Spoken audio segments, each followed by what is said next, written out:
Happy Monday once again, everyone, and welcome to your WWE Raw review for January 18th, 2021. As usual, guys in the chat that are here already waiting for me, hit me with your letter grades or 1 through 10s on the show. What did you think about tonight's Monday Night Raw? It felt a little bit better than last week in terms of the beginning part of the show. Both shows ended last week with really great segments involving Alexa Bliss that really saved the show if it was to be saved. And this week was kind of no different. Pretty cool little match that they did at the end there with Asuka. And I thought that stuff was all fabulous. The rest of the show, I guess that's up for debate. And we'll be getting into that a lot here. So let me know what you guys thought of Raw tonight. Were you able to suffer through it? Did you survive it? I paid attention to about 90% of it. There's only 1 or 2 matches that I kind of zoned out in that I was doing other stuff. But otherwise, I pretty much watched this thing from start to finish, and we got a lot to get into. 2 weeks away from the Royal Rumble. Next week is the go-home show, and we've got Drew McIntyre and Goldberg both scheduled to be on TV next week. So McIntyre, I guess they're hoping, or he's going to be done with his COVID quarantine treatments by then, and he'll be good to go, and him and Goldberg will be face-to-face for their big confrontation prior to the Rumble, which is good news. But still very, very concerned about that match. I'm sure we'll talk a lot about that tonight. Now, let me do my sound check. All right, we're looking good in there. What's going on, everybody? Barry's here. Ungovernable, JJ Leg, Deshaun Robinson, Vince, Jet the Hawk, Joe, Ben, Michael, Zane, Ryan, JL, Pan, Ben, Diet Water, Ronnie Matthews, Marcus, Mr. E, Michael Cuomo. Right on. Got a good amount of people in here. C's today. Okay, so nobody's really giving it a failing grade. Barry's kind of in the middle. C is better than I thought you guys would give it. There were a couple of good moments, I guess, tonight, and a couple of weird ones, but the Randy Orton and Alexa Bliss and Fiend, that whole entire saga seems to be Raw's version of the Roman Reigns situation on SmackDown. It's their top shit going on. Here we thought they were going to build to some sort of a gimmick match, cinematic match, Firefly Funhouse match perhaps at the Royal Rumble, and now it's starting to look like that might be pushed to WrestleMania. So they got a long way to go if that's the plan, unless they knock one of these things out in a February pay-per-view or something. They got a ways to go before they get to that Orton and Fiend stuff, and I like it. I like that we haven't seen Bray Wyatt back on TV. I was convinced he'd be back on January 4th. And the fact that he's still not here yet, I think Royal Rumble is likely. That's probably where we'll see him turn up again. But the fact that they held off this long, I guess that's all good. But that stuff still continues to be head-scratching and fun in a way. Of course, we'll talk about Randy Orton here in a minute and his brand new look. And Alexa Bliss was creepy as hell. Alexa was creepy enough that she even freaked out Asuka, and Asuka seems to be unfreak-outable. And even she was backing away from Little Miss Bliss there. So yeah, we'll talk about all that stuff. You guys can give me your ideas. We had my grandfather on Raw tonight as well. He was a guest on Miz TV, along with some Drew McIntyre lookalike. He was happy to be there. He appreciates all the support. He texted me earlier. What's going on, Antoine? Good to see you. And Steven. Harris and Ryan, I think I said hi to you. Yeah, right. Ronnie's right. It's going to be a long night when you start off with an 11-minute Randy Orton segment. He did talk for a long time. I mean, he was. I love that he had that Dick the Destroyer mask on, and he had that overcooked 7-Eleven hot dog nose of his, all burnt up, and that was all pretty cool. But he went on and on, in the promo and stuff. So we'll see. I kind of think it would be cool if Randy Orton just wrestled with a mask for 2 years. Just to add that to his resume. That's something no one's ever done. The Rock or Austin never decided to put on a mask at the end of their career and work like that for 2 years.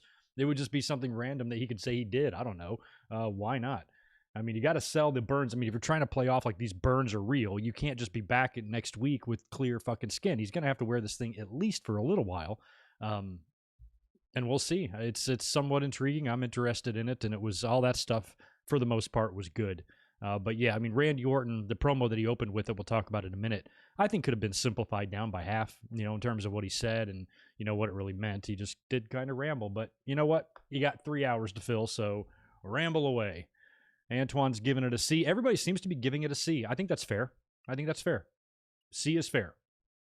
And the Gilbert segment, was funnier than expected. I put that on Twitter. I'm like, you guys know there's no Goldberg on this segment, right? Don't you think that if Goldberg was really going to appear tonight on Raw, they would have shoved it up our asses on social media and 1,000 times during the show? I mean, I don't know how many times Tom Phillips would have had to say that. Goldberg's going to be here tonight. 9 video packages and hype-up packages for the Goldberg appearance. They would tweet it. They would Instagram it. They would literally cram it inside of our rectums, and there's no way they would let us forget it. But we didn't see any of that. They barely fucking mentioned Goldberg. All they said that he was going to be on Miz TV. We knew better. And I thought it was going to be a mini Goldberg, like the mini Booker, the mini Brett, the mini AJ. I thought it was going to be something like that. And when I made that tweet, a lot of you responded with, it's probably going to be Goldberg. And you're right. That's exactly who it was. So cool to see him. And it was funnier than I thought. Oh, that was Drew McIntyre. That's right. I didn't think about that. Is that what they called him? That would have been funny. That's really good. And thanks for the $2, Deshaun. Marcus is giving it a D+. All right. Fastlane returns in February, and I'm just thrilled for that. I think there should be no pay-per-views between Rumble and Mania. Cut them out. Maybe you got to do the Chamber. Maybe you got no choice. Do it on Raw. Make Elimination Chamber a Raw show. Spark a rating. Winner goes to WrestleMania. My phone's buzzing. Oh, it's just a notification from ESPN. Everybody's okay, right? Ooh. Mets GM Jared Porter acknowledges sending unsolicited, explicit images to female reporter while with the Cubs. That's awesome. He's so fired. Yeah, Ryan, I've talked about those in the last couple of episodes here. It's funny, I mentioned this yesterday, too. By the way, we were up here last night doing a watch-along of the 2005 Royal Rumble match. The clusterfuck finish, Batista, Cena, Vince blowing out his quads, the whole deal. We had a good time watching that last night, and thank you to everybody that was here. If you want to check that out, it's available on my channel right now. You can follow right along on the WWE Network. It was a blast. And I talked a little bit about the WrestleMania stuff yesterday, but also we talked about it on Saturday. But Saturday completely sucked. It was the most worthless podcast I've literally ever done because there wasn't a whole lot of wrestling news to get into. I was just going to run through some results. So really the big story I decided to use for the majority of the podcast and really have a good discussion about is WrestleMania speculation. It's probably going to be in Raymond James. We heard the rumors of them moving the date. Definitely not going to be here in LA. Do you think there's going to be fans? How would you do it? 1-day event, 2-day event, that sort of thing. We just speculated and spitballed and shot the shit about it. About 45 minutes into the podcast, WWE drops the big announcement about the 3 locations for the next 3 WrestleManias. And we basically kind of watched that announcement happen live on the podcast. So I wasn't able to kind of gather my thoughts, and otherwise I would have came up and done a whole video about it. Should have postponed the podcast until Sunday so I could actually give you my full thoughts. But you can go back and check those videos for full details and everything, but I'm happy that WWE's got a plan in place. Obviously, these plans could change. There's no guarantees that everything's going to be good to go for Dallas next year. But if it is, they're set to have their plans set out. They've never given us this many WrestleMania dates this far in advance, and I think it's just due to COVID and due to the unknown and what's going to happen in the future. And then once things do happen, everybody's going to be trying to book concerts and shit so quickly. So WWE just nailed down these cities. I think that's a smart move, and that books them all the way up now until WrestleMania 39, leaving only WrestleMania 40 unnamed. And I was talking to my buddy Daniel today on the phone, and we were talking about WrestleMania 40, and he's like, well, where? He goes, where it's going to be. I'm like, doesn't necessarily have to be in New York. WrestleMania 30 was in New Orleans. So I don't think there's a rule that it has to be there, but WrestleMania 40 in New York, I think would actually be cool if they made it like a 2-night event. Obviously, this year is going to be a 2-night event because of the COVID situation, but I think Dallas and LA are back to 1-night events in 22 and 23. What if at WrestleMania 40 they did a 2-night event again and did part of it at MSG and do MetLife and MSG, or have a couple of matches at MSG, or have the world title match at MSG, or some sort of throwback to Madison Square Garden, kind of like how they did the Raw 25th, where they had Raw at, I think, Barclays, and then they did a segment of Raw and at the Manhattan Center, but that sucked. The Manhattan Center segments were shit, and a lot of fans didn't really like the experience. If you can figure out a way to do it to where you can do some of Mania at MetLife, some at MSG, you could probably easily fill 2 shows as long as the matches are good. I'd prefer to be in MSG, to be honest with you. You're inside, you're warm, you've got a much better environment, and you're closer to the ring and all that stuff. I'd prefer to be there. So maybe have like the main event or, top half of the card just there, and then you sell tickets for that first. Then I don't know how you could do it. But I think if you did some sort of a tie-in with MetLife and MSG at for WrestleMania 40 would be awesome. So we'll see when they announce that, but we could be 2 years away from that announcement, so we don't even know. But anyway, I got lots of thoughts on it, and like I said, everything is just up in the air. Dallas is no guarantee. Hopefully LA will be fine by the time we get to 2023, if we're not out of this mess yet. I don't know what the world's going to look like, but hopefully this will be the last one. One more year, 2021 here will probably be mostly inconvenient with the COVID stuff, but hopefully by the end of the year and the vaccine distribution and all that stuff, maybe one can hope, right? I got to knock out a super chat or two here before we get rolling. Antoine, appreciate the $10. I was good with the Deranged Randy, and I love the Alexa ending. The AJ Ricochet match was a great match. It was. Well, I can't wait to talk about that. I have an idea for Mania. Do the King of the Ring tournament at Mania, and Metz knew about it. He not fired. Okay. I just read. I've never even heard of him. I don't even know. So I just thought that it was funny that my phone buzzed during my podcast, and I was like, oh, look at that. Unsolicited pictures. Good job. Not sure why dudes do that. King of the Ring tournament at Mania. I'd be into that for 2-night Manias. If you do it at one night, that's going to be 80%, 90% of your card, perhaps. And I think Vince hates tournaments. I don't think he's a big fan of that. So I think that takes away a little bit from the pageantry of it and setting up your big matches, your big collision course matches or something like that. But if you could have a quick 8-man tournament on the side and do it in the 2-day event, do 2 of the matches on day 1 and then the finals on day 2, I'd be totally cool with that. And that would be something that would add more prestige to the King of the Ring. You won it at WrestleMania. But I think if they did that, though, you might have to ditch the Andre Battle Royal. But I think the Battle Royals are good. Just gets everybody on the show to be in the ring. Say, I wrestled at WrestleMania. It's all good for the talent. Martin Can, thanks for the super chat as well. Hey, Greg, hope you are well. Did we just see Fiend Alexa? I think so. We might have. She got a little freaky there at the end.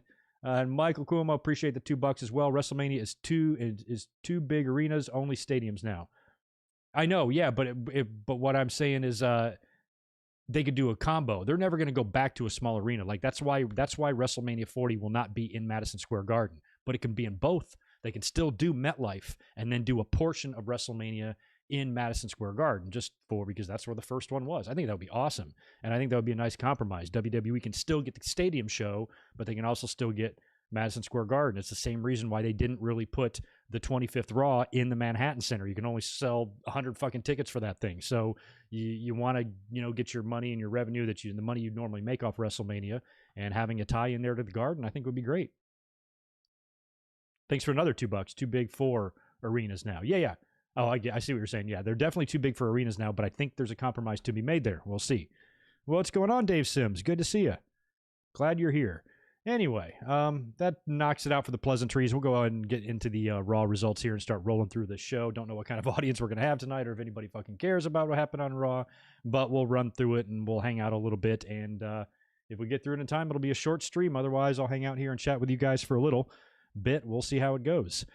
Tonight, I haven't looked at the exact stat, but provided there wasn't any random preemptions one year, this was the 28th Monday Night Raw on Martin Luther King Day. It's been crazy that how many years have gone by, and so we got another, very beautiful Martin Luther King tribute to open Raw. Those seems to get better and better as each year goes by. They've been doing it ever since the first one. I think the very first show they did it. If not, it was definitely by like 94 or 95. So that's kind of a tradition now, over a quarter-century tradition for WWE to open up and honor the life of Martin Luther King. I think that's very cool. And then we go to the Randy Orton promo, not really your standard Raw opening. It's just a dark room, and it's Randy Orton wearing a mask. Like I said, it's like a Dick the Destroyer mask kind of thing where the nose sticks out, and he's got the eyes are, a certain shape. And his face is burned to shit. So he looks like I said, he looks like a dark purple, burnt gas station hot dog for a nose. And he's watching footage from last week on the screen behind him, and goes ahead and declares himself, I believe, for the Royal Rumble, and claims that he's going to win the Royal Rumble. And then he lights a match, and the whole deal, he's being very dramatic. And he says, he wants to protect others from having to go through what he went through, and, talking just all sorts of nonsense like Randy Orton tends to do. It was all very good and everything, but I only listened to about half of it. Lit the match, symbolically, and that was that. But Randy Orton definitely looks like a changed man now, and I like that, because if he's going to be in the Royal Rumble, and the Royal Rumble is 2 weeks away, if those are real burns, they still ain't going to be healed in 2 weeks. He's going to have to wear that mask, and I think he should for a little while. I mean, if he pulls a Kane and wears his mask because he's been disfigured, and he wears it for a while, I think it would be hilarious if, I said 2 years earlier, that might be a little bit of a stretch, but maybe 6 months, 6 to 8 months, Randy Orton just randomly wearing the mask. I think it'd be fucking hilarious. And then he finally takes it off one day to reveal that he ordered some special face cream from China and it cured him or something. I think, why not? I think it would be cool if Randy Orton could just say, you know what? I spent a year of my career in a mask. Why the hell not, you know? Yeah, or that's a good point, Vince. Randy should wear the mask for 2 years, just like his dad wore the arm cast. Bob had that fucking cast on his arm forever, and they always used to he would wrestle with it and everything. And then Owen tried to do it. Owen tried to pull an Ace Orton later on in like '96, and he wore the cast. He was kind of doing the same thing, but Orton wore that thing for so long. So Randy Orton, but Randy's injury is like for real. Orton's was horseshit, or Bob's was horseshit. That's funny.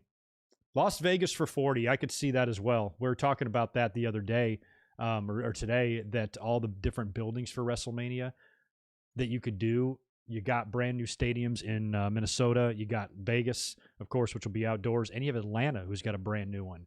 And we've also talked a bit in years past, and we talked a little bit about this yesterday too, about certain cities like Philadelphia, like Chicago. These cities can never get a WrestleMania because it's too fucking cold. As a matter of fact, it's too fucking cold to be in New York. They just go to New York and deal with it because it's New York.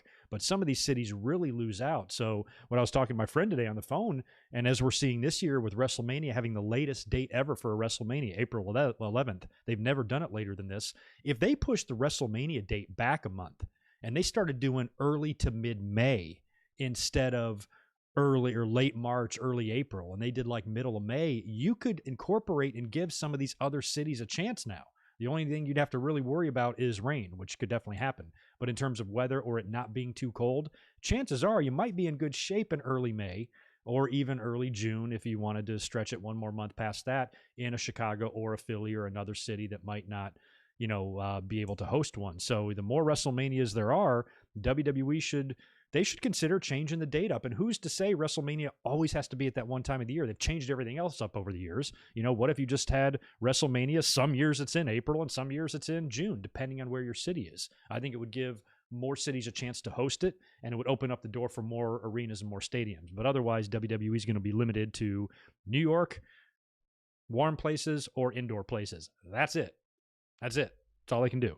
So they can't go to Seattle where the Seahawks play and stuff. It's too fucking cold up there, So we talked a lot about that last night, and I talked about it a little bit today with my friends. So we'll see where the WrestleMania 40 winds up. But anyway, I got sidetracked there after talking about Randy Orton.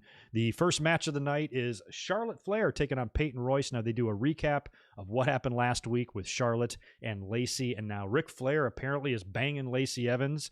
Yikes. I hope for Ric Flair's sake they make hockey puck-sized blue chews. Or do you guys know? Look them up. How big do they come? If they have anything bigger than a hockey puck or bowling ball or brick, I think Ric Flair's going to probably need that. And obviously this is going to be some weird storyline where Lacey is using him to get ahead or banging him to, advance, or just basically using him in general. So Charlotte then comes out to the ring for her match with Peyton Royce. She's attacked from behind in the aisleway by Peyton Royce, and we go to commercial. It was just a way to set up a commercial is all they did there. Come back from commercial, and Charlotte and Peyton are having a kind of a decent match, mediocre match, I guess I would say. And about midway through it, Ric Flair comes out with Lacey Evans, and Lacey's wearing Ric Flair's robe, and she's prancing around on stage. None of this is enough to stop Charlotte. Not only does she survive the sneak attack from behind from Peyton Royce, she survives this distraction as well. Winds up, even though Peyton put up a good fight, she winds up locking the figure eight on Peyton Royce. She taps out, and Charlotte's pissed. She even keeps the hold on for a little bit of extra time there after the match, and wound up cutting a promo later on, too, after the match, saying that, Lacey can wear her dad's robe, but she'll never wear her crown. So I guess they're setting up for a little mini program here with Charlotte and Lacey. They're both in the Rumble, I suppose.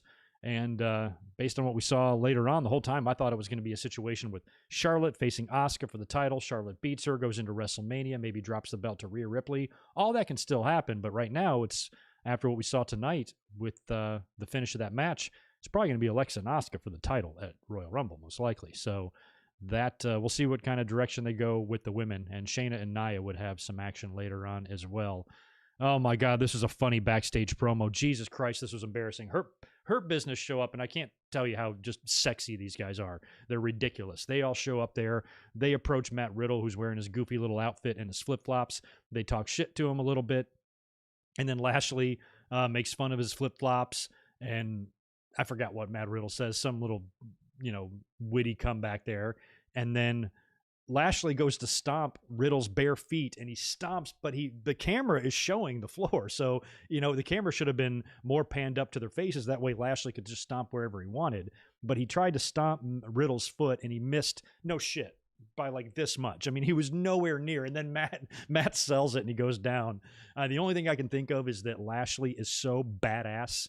When he stomped that ground, the entire concrete vibrated so hard that it hurt Riddle's foot. That's the only explanation there, because that was ridiculous. That's something maybe, guys, you want to think about pre-taping. That way you don't have to have something stupid like that happen. But whatever, the Hurt Business, there's not a whole lot they can do to unconvince me that they're badass tough guys. I love them. And later on, there will be a 6-man tag with the Hurt Business and Riddle and the Lucha House Party, the Lucha Bros. Look at there. And right after that, I think we go to commercial. We come back. Riddle's in the locker room. He's selling the foot to the Lucha House Party, and he's telling them not to worry. He's like, man, don't worry about it. My cousin Dylan ran over my foot with his pickup truck, but I still made it to prom. So I don't know if that means his cousin Dylan was his date to the prom or what's going on there, but it makes a lot of sense that Riddle would have a cousin named Dylan. I have like 4 friends named Dylan. They're all a lot like Matt Riddle. That just totally checks out. I think that's funny. After that, we got a Mustafa Ali promo. I didn't hear it. I didn't really listen to what he was talking about. It was pre-taped earlier on the day in Tropicana, running his mouth, I think, about Xavier Woods. And poor Xavier had to come back tonight and take on Mace in a one-on-one match. And, of course, Xavier's by himself because Big E's on SmackDown. Kofi's got a busted jaw, so Kofi's not around. So Xavier has to come out there all alone to take on Mace with all of the Retribution guys around ringside. So, of course, Mace won. Big surprise there. And what do you guys think of those cameras? What are they, like 8K cameras that they're using? I noticed it for the first time on SmackDown. I don't know if this has been going on for 3 weeks and I'm just a dumb idiot, or if Friday night was really the first time they were using it. But now it's like, when they're filming them, making their entrance, it's all very cosmic. I can't describe it. So I don't know how I like it. To me, I don't know if I like it very much, just because I'm an old school fan. And when I look at something like that, I'm like, if you were to show 10-year-old me something like that, I would not even know. I would think I was in outer space. I would think that I was on another planet. I don't even know what I'm looking at. If this is wrestling, it doesn't look like wrestling to me. I mean, I couldn't imagine what I would be thinking of all this, But what do you guys think about them? They look awesome. Like, I'd like to get one for the channel, some awesome Titantron behind me. But do we like it in our wrestling? I think they're doing it in football too, but I've been kind of checked out of football this year just due to COVID. Not very interested. So, you guys like it? They're good. I mean, they're awesome cameras. Don't get me wrong, but where in God's name is Black? I think WWE's. I think whatever's going on with his contract. I don't know the details, so don't listen to me at all.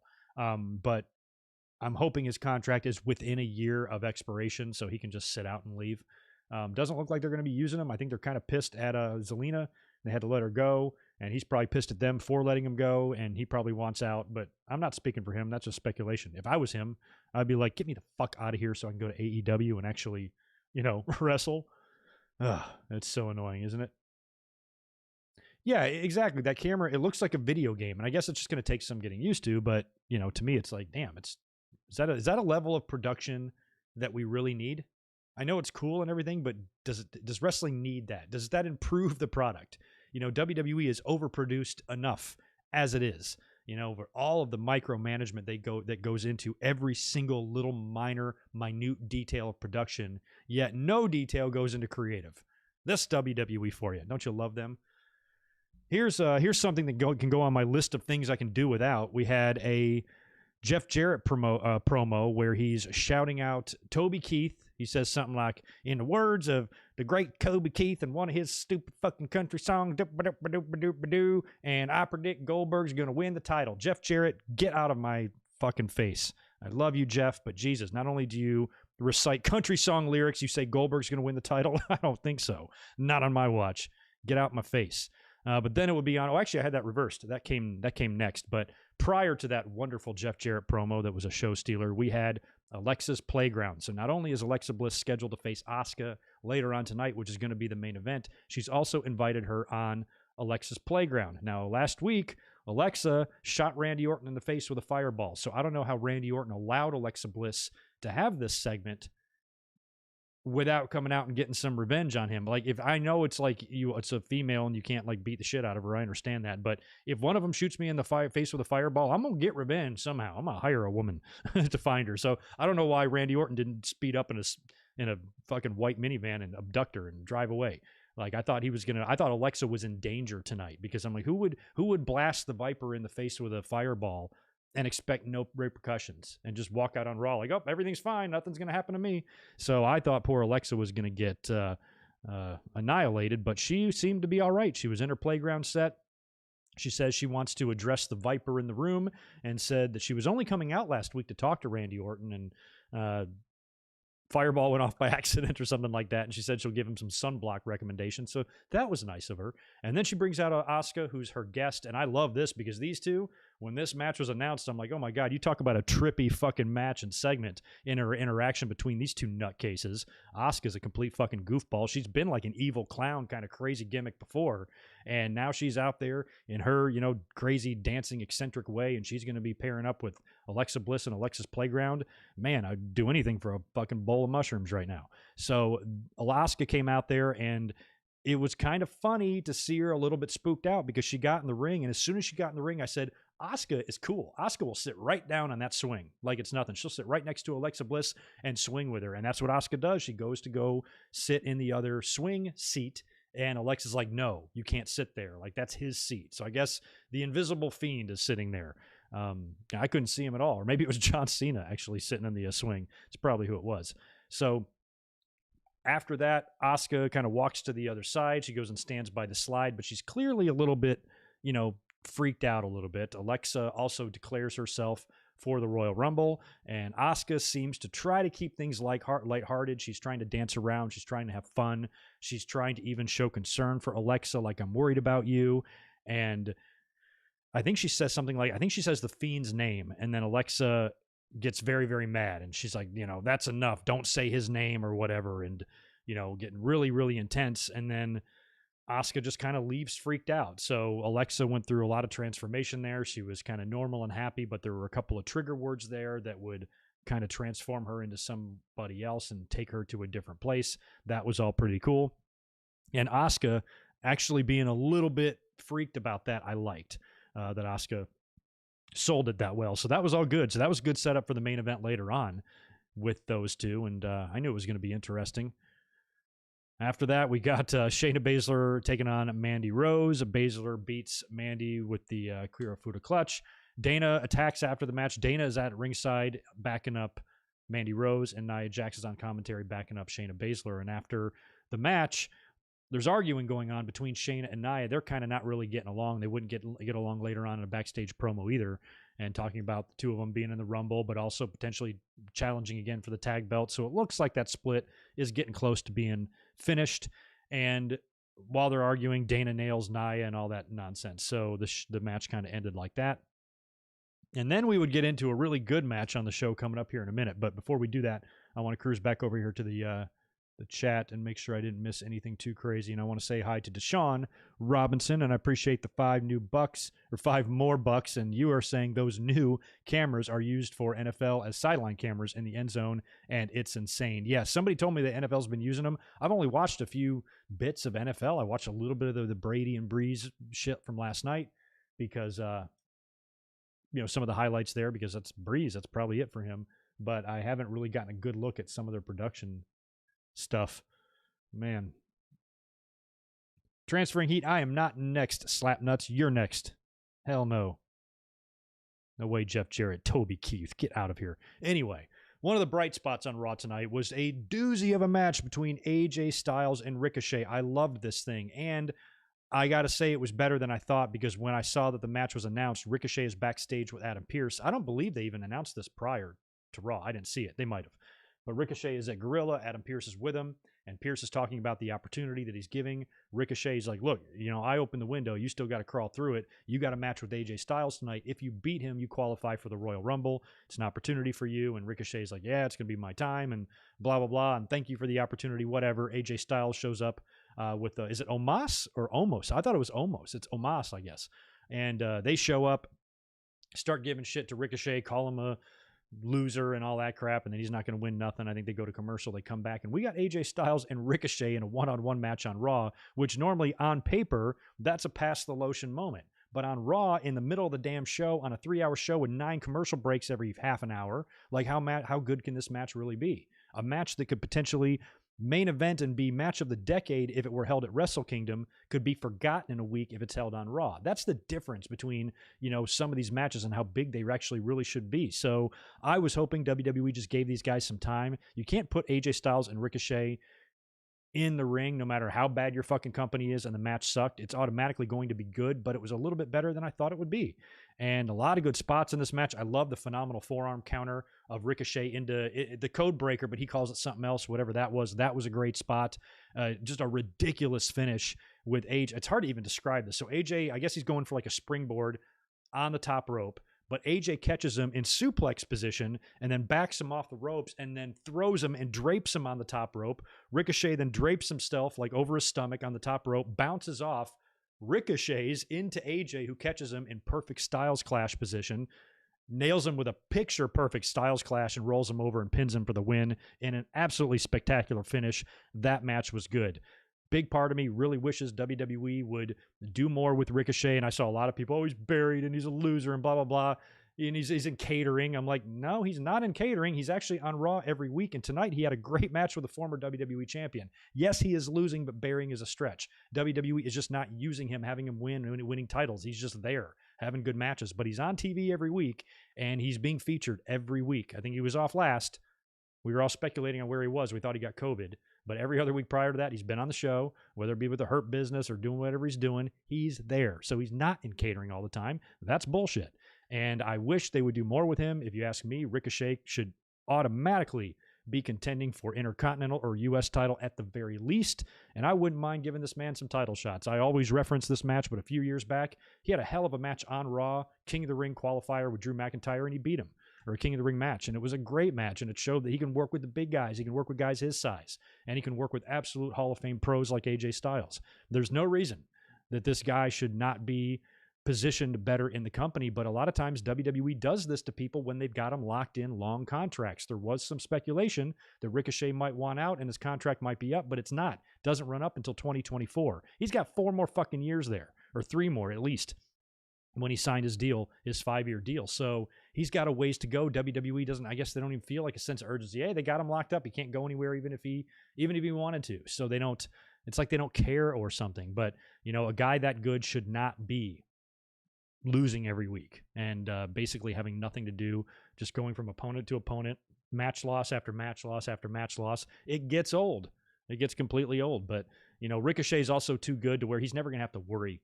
3 more years would suck. You add 3 more years to your career, 3 more years to your life and your body, but you get out from underneath that contract, he'll go make money anywhere else, AEW, Japan, whatever. He's too good not to. Someday we'll have to get a Ricochet and Will Ospreay rematch at some point down the road in some part of the world, so he'll always be fine.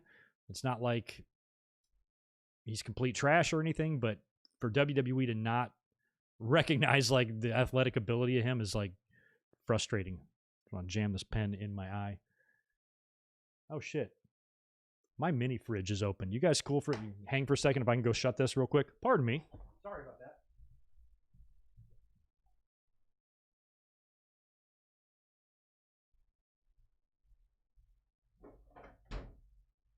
There we go. Thank you for that. Sorry about that. I'm back. I did not want all of my air escaping. That happens sometimes. I leave the fridge open when I got my bottle of water. Sorry for the interruption. Where do we leave off? Oh yeah, Miz TV. Miz TV with Goldberg. Goldberg's going to be here. Yeah, right. Like I said at the beginning of the podcast, if Goldberg was really going to be on the show tonight, WWE would have literally attached a rocket to the announcement and launched it up our rectums and made sure that we knew about it, and then knew about it again. And then once we knew about it, we're going to know about it some more. and they would let us know constantly. Tom Phillips and Samoa Joe and Saxton would tell us every 5 fucking seconds that Goldberg was going to be on the show. So when they barely mention it at all and they just advertise a Miz TV segment with Goldberg as the guest, we know it's going to be a mini Goldberg, or we know it's going to be Gilberg.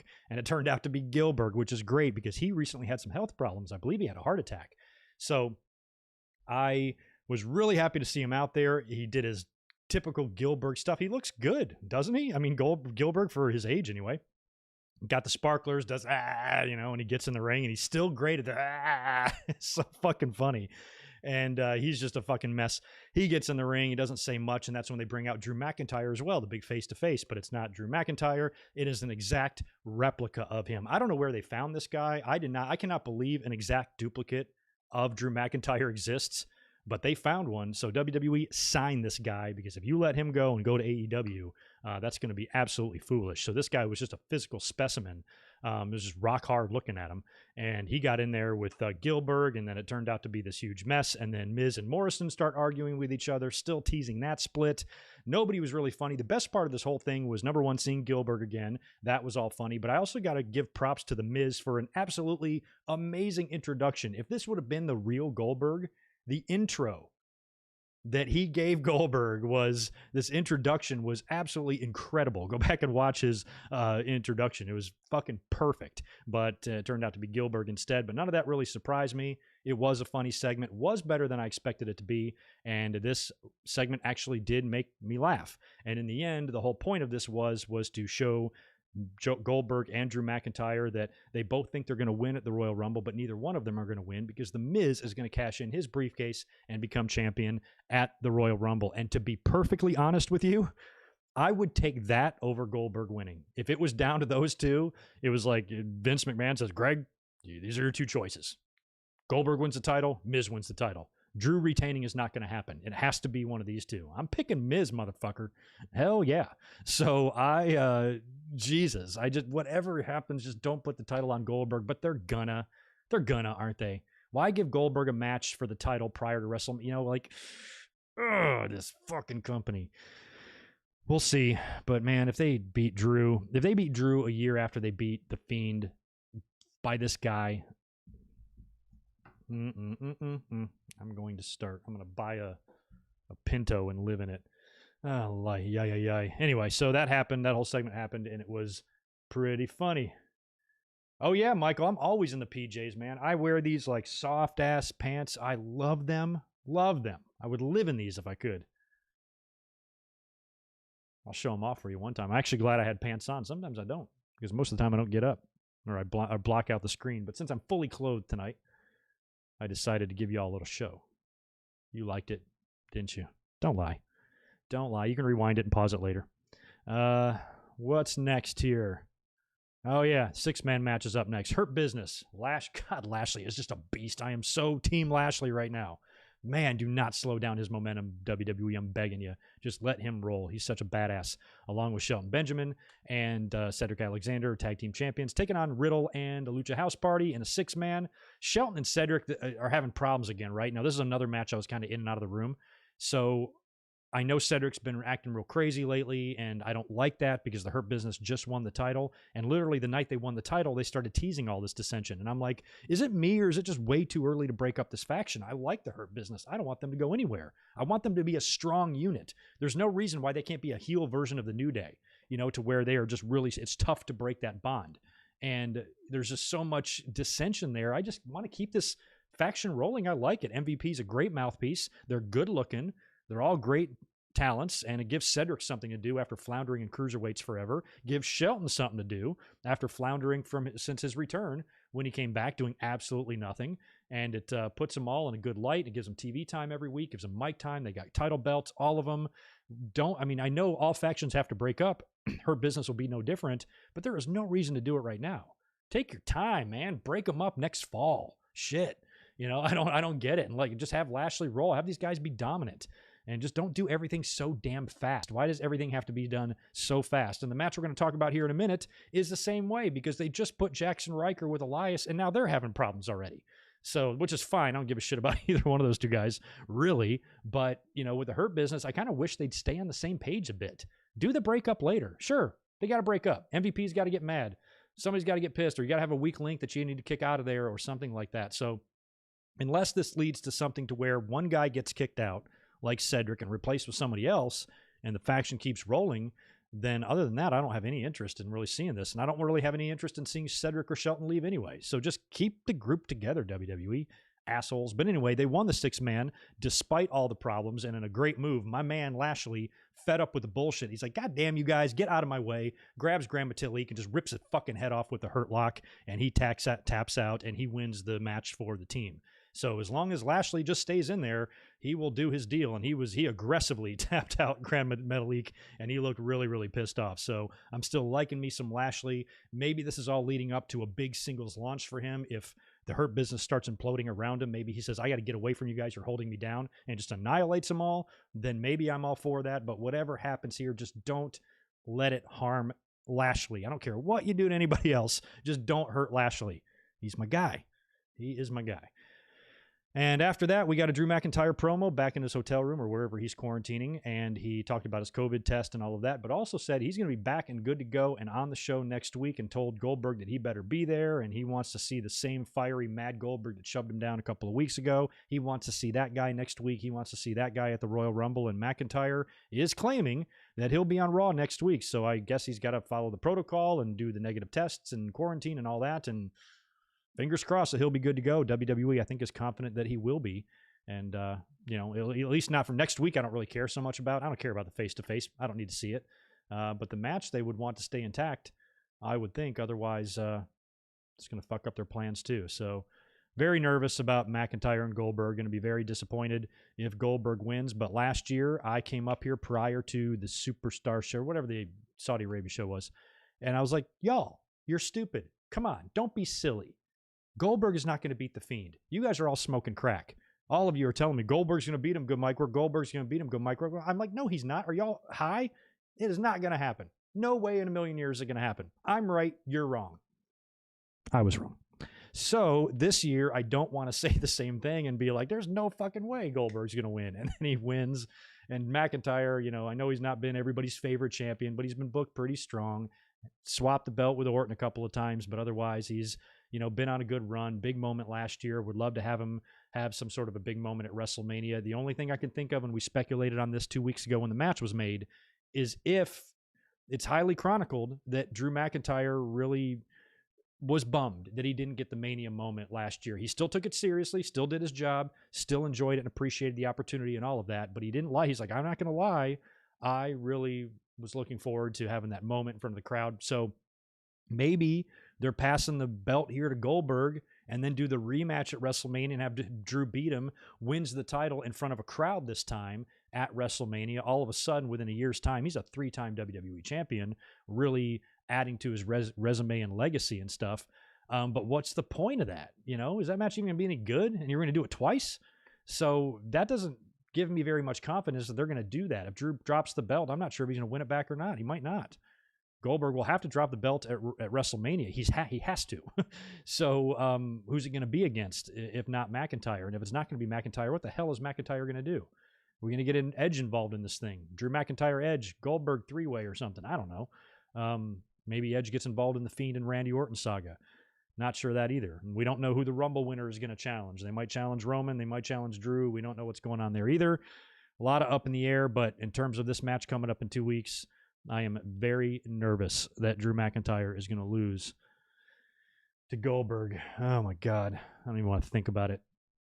I plan on doing a reaction, by the way, on the 31st. I'm going to live react to the Royal Rumble. We're going to watch it together. Aren't you all excited? This Sunday, we're going to do a watch-along as well. Watch-along Royal Rumble 2002, the entire pay-per-view. This Sunday, I'll give you guys an exact time later on this week, but keep a lookout for that. It'll be fun. We did Royal Rumble 2005, the match only last night, but this Sunday we'll do the whole pay-per-view. It will be a hoot. By the way, since we have a pretty okay audience in here, for those of you who are here, please do me a favor and smash that thumbs up button for me. Really trying to get my likes up in 2021. It's very important for the channel. Helps get views and showcased, and I'm in the feeds and all that good stuff. So anyway, all that crap, please do it. Notification, subscribe, like. bell, all that good stuff. Where did I leave off? The Drew McIntyre promo, correct? Oh, yeah. Then we had Jeff Hardy taking on Jackson Ryker. And this was a kind of a rematch from last week when Jackson actually beat Hardy, and then Hardy challenged Elias. A lot of people were on double duty last week. So this is just a regular match. Last week, they showed footage of Elias telling Jackson that he didn't want his help, and then he didn't help him, and then he lost. And then this week, Jackson's saying, I don't want your help either. But then Jeff Hardy and Jackson have the match. Jeff gets Ryker down, goes for the Swanton. Elias knocks him off the rope, I think, causing the DQ. And then Ryker is mad at Elias. He's like, I said I didn't want your help. And Elias goes, oh, I thought you said you didn't want my help. Like it was a sarcastic type of thing. So they're arguing. So just like the Hurt Business, I'm like, you put guys together and then you immediately break them up before you even start doing what you're doing. I just don't understand this policy or why they do this creatively. But anyway, after that, Hardy attacks both guys after they're arguing with each other, but he gets caught, put down, and Jeff got laid out as Elias and Ryker, I guess, handled their affairs and kind of are back on the same page there, but we'll see where that goes. And that leaves us with the main event. Alexa Bliss taking on Asuka in a non-title match. We get going. Alexa comes out in her kind of her funhouse gear, and she's all bouncy and happy, and she gets in the ring. Match starts just a little bit, and the lights start going out, and Alexa, her face just lights up, and she's like, oh, and then we go to commercial. We come back from commercial. It's like dead silence in the ring, all darkness, spotlight in the middle of the ring, focused on Alexa Bliss, who's now completely changed her outfit. She's got a different, darker pair of like overalls on, and her makeup is turned from pink to black. And Asuka is kind of standing there really freaked out. Imagine Asuka being freaked out by somebody else's makeup. That's one for you. And Asuka is very reluctant, and Alexa is kind of staring her down, and Asuka's kind of pacing around her, trying to get a feel for what's going on, goes to strike Alexa a couple of times, and Alexa just Cobra Kai dodges it and blocks it. Like, awesome. Just like, some crazy shit there. And Asuka goes for multiple strikes, and Alexa's blocking them all with her hands. And eventually she winds up taking Asuka down with a shoulder tackle, and then gets in the corner and does the crab pose or the crab walk, really scaring Asuka. So now, Asuka is really kind of freaked out. She's no longer on the offensive. She's almost kind of like backing up. And after the crab walk, Alexa kind of gets up, and I think she does something with her lipstick, or maybe Alexa caught her in the face and it smeared it, but her lipstick was smeared, and she kind of takes it on her hand, and then she goes for the mandible claw on Asuka. Asuka blocks it, and then they go through a couple of more exchanges, and Alexa's able to lock in the Sister Abigail and hit Asuka with it and pin her for the win. Beat her with the Sister Abigail right in the ring. It took a lot of theatrics to do it, but she did it, and that was pretty awesome. That's going to set up your Royal Rumble match. It's got to. Asuka versus Alexa Bliss for the title, and I'd be perfectly fine with Alexa Bliss taking the title. This is a situation where I wouldn't worry so much about Asuka. If Asuka was facing Charlotte and Charlotte beat her, and they're burying Asuka or whatever, but this is a hot new act here. Alexa Bliss has really reinvented herself in this role. She's done a great job with it. She's one of the more entertaining parts of the show. It would make sense to put the belt on her right now. And then you're going to get the crowd, the part of the audience, she doesn't need the belt. I hate that argument. Yes, you do. You do need it. So I think that Alexa having it is fine. So I kind of hope she beats her. So maybe she'll get help from a returning Fiend, or maybe we'll see the Fiend later on. I don't know, but good stuff there to close the show. And Alexa celebrates after the victory. I think the lights go out again. It comes back, and she's back to normal, happy, pink makeup wearing Alexa Bliss. So cool stuff. They can never pull this shit off in a live environment because this is Thunderdome, and you can edit and do stuff like that and splice shit in.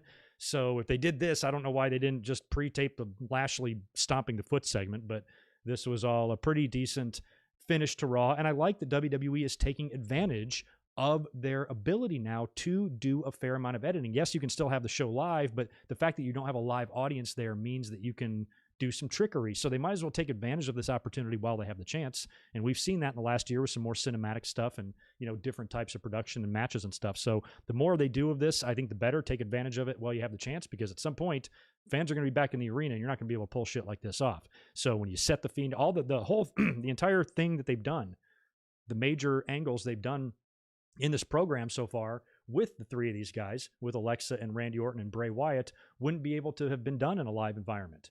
It would have been hard to do the Bray Wyatt thing. You'd have to replace him with a dummy and all of that to light him on fire. And there's no way Alexa would have been able to pull off that fireball without, really practicing that. And then of course tonight with the transformation, you wouldn't be able to do any of that either. So I kind of like that they're doing this here and there, and it puts another twist on the show, and I'm cool with it. Right now, I'm all in on Alexa and Randy and The Fiend. Everything else, besides the Hurt Business anyway, I'm just kind of lukewarm to on Raw. And I certainly don't give a fuck about the Drew McIntyre and Goldberg match. All I want is for Drew not to drop the title to that bald bastard. Imagine not having hair. God, Goldberg, you bald motherfucker. Ugh. Imagine walking around with no hair. You idiot. Goldberg, my God. C number Moonsault. Appreciate the $5, man. Why are Bret Hart matches so boring? Because they're not. All he does is holds, and none of his moves look like they hurt. Angle, Benoit, and Rollins are all better performers. That is a super chat from a different generation of fan, and that's perfectly fine, because I can understand if I am of a certain age, I can understand looking at Bret Hart matches and not seeing what's so great when you've been treated to performers like Angle, Benoit, Rollins, and others that came after Bret. Those guys weren't around prior to Bret. So when you get to a guy like Bret and Shawn, you could even make the argument that Shawn's matches, he's not Ricochet. They said he was the best athlete. He was the Michael Jordan, the greatest physical athlete that wrestling had back in the 90s. But you compare him now to somebody like AJ Styles, Ricochet, and countless others, Will Ospreay, Kenny Omega and others. Is he really that good? So the generations are different. The styles are different. And Bret Hart, his matches were like that because, he wasn't on TV 4 times a week and shit either. So different eras. But Bret Hart's my favorite wrestler. And I appreciate the super chat, but there is no Bret Hart bashing allowed in this super chat. But it just depends on, what your taste is. But yeah, when you watch Angle and Benoit, and especially Rollins and stuff, I get it. I totally understand your perspective. But for me, I'm older, and I just loved when wrestling was like it was when Bret was champ. Those were the best. JJ Leg, that is possible. I wouldn't mind seeing that if they did the 3 faces of Bray in the Rumble. A little callback to Mick Foley would be awesome, but I don't know. I feel like Bray's return is going to have to be something major because he was technically burned. So if he came out as the 3 faces of Bray Wyatt, he'd have to come out as like Funhouse Bray first, and then maybe Cape Fear Bray next, and then the Fiend last. But the first time we see the Fiend again, we don't want to see him just back to normal as Funhouse Bray. He got burned up. So if they are going to do some sort of a gimmick or attire switch or change him up a little bit, maybe not a full repackage, but maybe just tweak up his look a little bit and change something, change the mask, change the hair, the outfit, whatever. It feels like that should be the first thing we see, not the other guys first. So we'll see. Oh, did I, Chris? Did I miss a super chat? My bad. Let me find it. Oh, there you are. You weren't even that far away. I would have seen you eventually. I agree. Oh, thanks for the $5 too, dude. I agree. I like how they're building Lashley where he can maybe be a good challenger for Drew soon. Also, great tweet today. Glad we both got to SoCal. Yeah, today is actually my 10-year anniversary at my job, my current job. We're not open right now because of the lockdown, but I still work there, and I'll be back at work once we reopen. But 10 years ago today, which I think was also a Martin Luther King Day, I started there, and just been a life changer because I left a soul-sucking job in North Carolina with a sociopathic boss who was kind and generous, but extremely demanding. And he put a lot of stress on you. He put a lot of fear into you. You were overworked, underpaid, thankless job, stressful job, and it was killing me. So I decided that I'm packing my shit. I'm venturing out in search of a better quality of life. Landed in San Diego with sunshine every fucking day. I smelled the ocean breeze every day.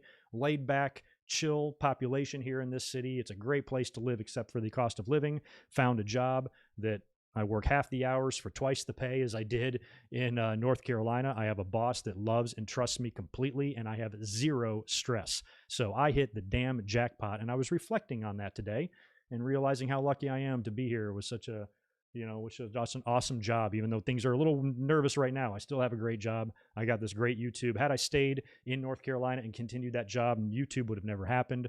I would have had a broken spirit. I would have probably had depression issues and just fallen in a rut and just been miserable because I hated my job and stuff. So this rejuvenated me. The previous job was shaving years off my life.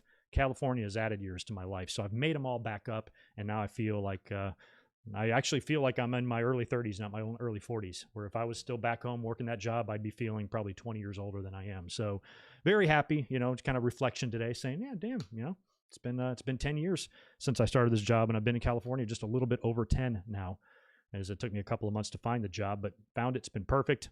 I love them. They love me, and it's been a match made in heaven, and I am never leaving. So we're gonna have to sell the place for me to leave there. But anyway, thanks for the $5 and mentioning that. Chris Deshaun Robinson, appreciate 5 more as well from you. Last time Alexa had a world title was the Raw Women's title in 2018, and she lost it to Ronda at SummerSlam. That's right. She won that in the Money in the Bank deal, right? Is that what it was? Maybe that was a different year. Almost 3 years ago. It's time. Yeah, it is time. And now back then, it was debatable. Well, Alexa Bliss, giving Alexa Bliss the title, she had moments of greatness, but at the same time, she's not Charlotte, and she's not a lot of these other great female performers, but she has so much to offer because she's a good talker. She's stunningly gorgeous. WWE's used her in various roles. They made her the GM one time, didn't they? She was the GM. She's hosted red carpet shit. She's a good person to have out there as the face of the company. It makes sense to want to utilize her. She's not terrible in the ring. She's been able to have some good matches here or there when she wants. And she's a tough little thing. So we're happy for everything she's doing. This is the most interested in I've ever been in Alexa Bliss, because prior to this, even though I kind of had her back, I never really cared, what she was doing, really. If she won the title, great. If not, whatever. This I'm really interested in. This is a fun storyline and a fun angle. So it's the best work of her career, and it's time. Put the strap on her. I'm all for it. Ooh, here's an idea. I have an idea. It might not work. But what if Alexa Bliss can beat Asuka for the women's title? And then Bray Wyatt returns as like a new and improved Fiend or something. He still has to do whatever he's going to do with Randy Orton. So let's say they stretch that out to WrestleMania. Let's say Randy Orton wins the Royal Rumble. Let's say Goldberg beats McIntyre. And then in the February pay-per-view, Fastlane, the 1-year anniversary of the debacle in Saudi Arabia, you put the Fiend against Goldberg rematch, and the Fiend beats him and wins the title back. Redemption. Are they going to do that? No. But wouldn't it be cool if they did? That would all work. Like if Goldberg winning the title was somehow incorporated into the Fiend beating him for it, at least I could maybe sleep at night. But man, what they did that time was so fucked up, man. Ay, ay, ay. What do you think? Put the strap on her. Oh yeah, I guess that could be construed differently, couldn't it? I don't know, Zane. I mean, this year it's going to be limited fan attendance. So if The Miz was ever going to be champion going into a WrestleMania, this is probably the year to do it, because it's not going to be like a ton of people there anyway. And, you don't have to worry about anything, and you can just do whatever you want and make the rest of the show great. Where, I just can't see The Miz headlining a major pay-per-view or a major WrestleMania ever. But if he did and he dropped it at WrestleMania, I would hope that wouldn't even be the main event. It might just be mid-card or something like that. I suppose it's possible. And like I said earlier, if my only choices are Miz and Goldberg, I'm picking Miz. But between the three of them, I want to see McIntyre continue to roll, because I like Drew. But anyway, that wrapped it up for our Raw notes, so we can just kind of hang out and chill here. I do want to get out of here at a decent time tonight, because I got some food to make and some stuff to work on and shit like that. More videos coming up, including one for Barry at the end of the month on the WWE draft from Raw 2004, March 2004. Forgot the exact date on that, but we'll be doing that before January is over. I got to get cracking on that, by the way, Barry.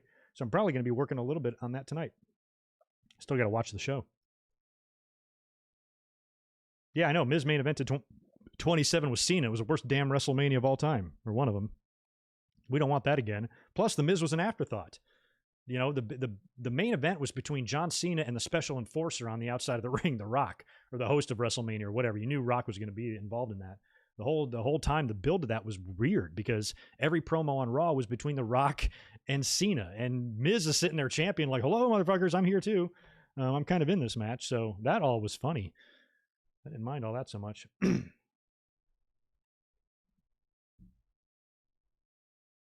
Yeah. No, thanks for that, Kevin. I will say this in full disclosure. California is not all it's cracked up to be. There are problems here. There are people leaving the state, and most of that has to do with just how much it costs to live here. It ain't pretty. So, I'm realistic as much as I like it here.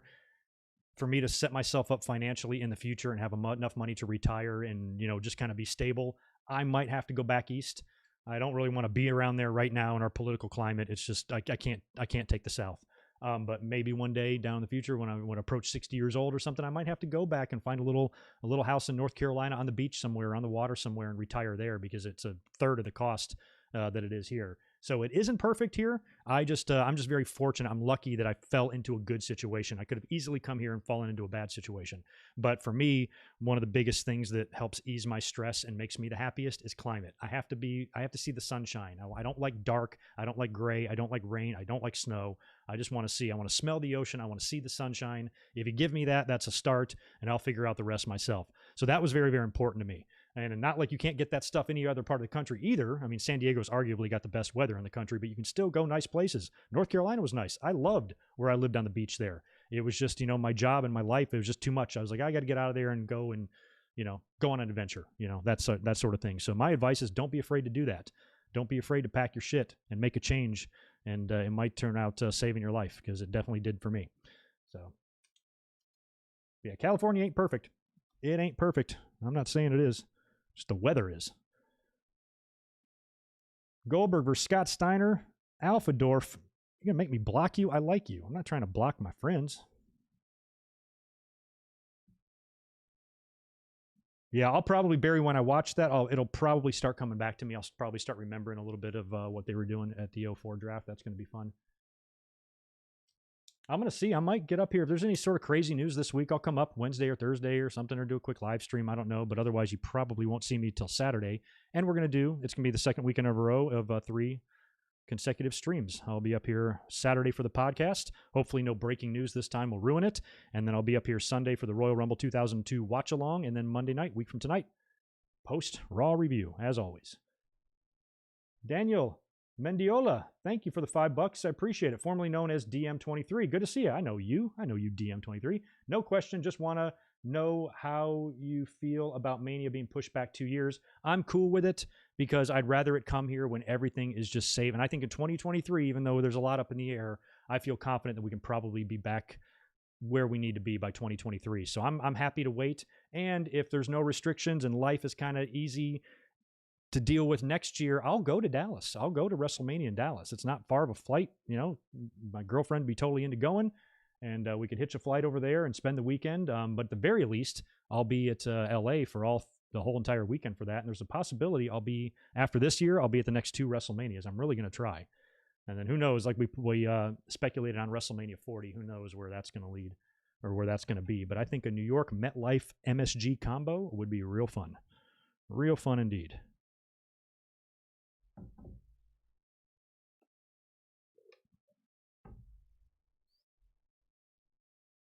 Absolutely, Kevin. Happy to give you the advice. Yeah, I don't want to oversell it, because it could have easily gone another way for me. I just happen to find the dream job of my life, just with people that are great. So had I not decided to go in there and drop off a resume that day, I'd be somewhere else and maybe having a whole different tale to tell. So it's all about luck too. Sometimes things just work out. So I got very lucky. It's all right. I forgive you. I'm trying to imagine what that match would look like now. It was bad enough when they did it 21 years ago. Steiner and Goldberg now? Yikes. It'd be like 2 old men fighting over a dinner roll.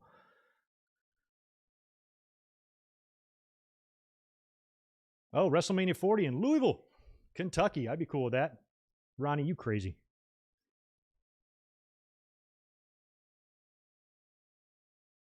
Yeah, shell shock. WrestleMania 40 won't be in MSG alone. I think it would have to be, we talked about this at the beginning of the podcast here, or beginning of the episode, that a 40 would have to be a combo, kind of like how they did Raw at the 25th. Barclays, portion of it in the Manhattan Center, and I think they would have to do both MetLife and MSG. That would make the most sense for for the matches and stuff. That way they could still do the stadium event and still have the big Mania, but then have a small tribute portion in Madison Square Garden, maybe with a title match or 2 on the card. That would be great. Maybe do it a 2-day event. Would also be cool.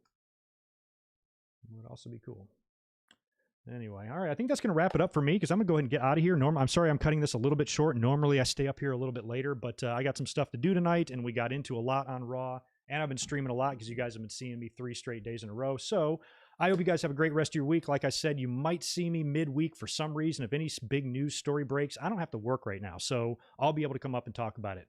You know, if we get any more major announcements about anything, I'll come up and do a quick 20-minute stream about it. Otherwise, I'll be spending most of the week preparing for the podcast on Saturday and the watch along on Sunday. So you guys take care. Enjoy the rest of your Monday night. Make sure you follow me on Twitter for all your latest good mic work chatter. And I will catch you guys in just a few days for the next podcast. Thanks for hanging out tonight. Be good. Peace.